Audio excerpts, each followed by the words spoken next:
এই যে তুমি অষ্টপ্রহর মনের সুখে লাফাও ঝাঁপাও, সাত সকালে ক্রিকেট খেলো, চারটে পাড়া একলা কাঁপাও।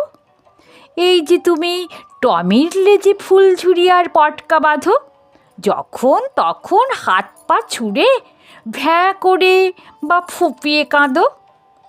এসব কথার অর্থটা কি? কার্য কারণ পাই না খুঁজে। কিন্তু যদি এই যে ছেলে একটু ভাবো দু চোখ বুঝে, এই যে তুমি সারাটা দিন উল্টো পাল্টা ভাবছো কত, এর কোনোটা ঠিক না হলে ভাবো তোমার কি যে হতো।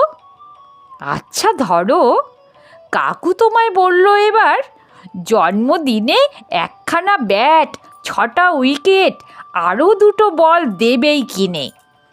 কিন্তু সেদিন সকাল থেকেই উপুর ঝুপুর বৃষ্টিধারা, দোকান বাজার কেউ খোলেনি, জল থই থই সারা পাড়া।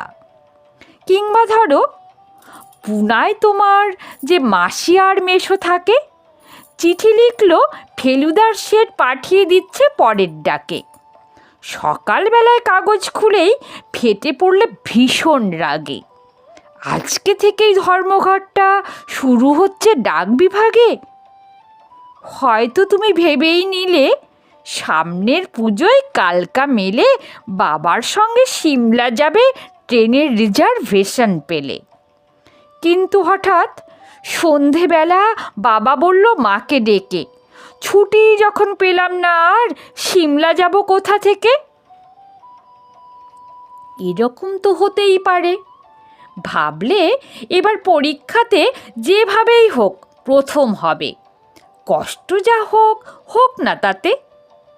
জান লড়ালে কোমর বেঁধে, রাত জাগলে 5টা 6টা, কিন্তু তোমায় ডুবিয়ে দিল জ্যামিতির ওই এক্সট্রা কটা।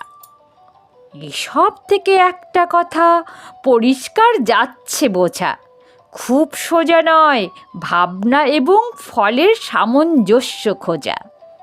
হ্যাঁগুলো সব না হয়ে যায় অদৃশ্য এক জাদুর ফাঁদে। মিষ্টি মিষ্টি ইচ্ছেগুলো মনের ভেতর গুমড়ে কাঁদে।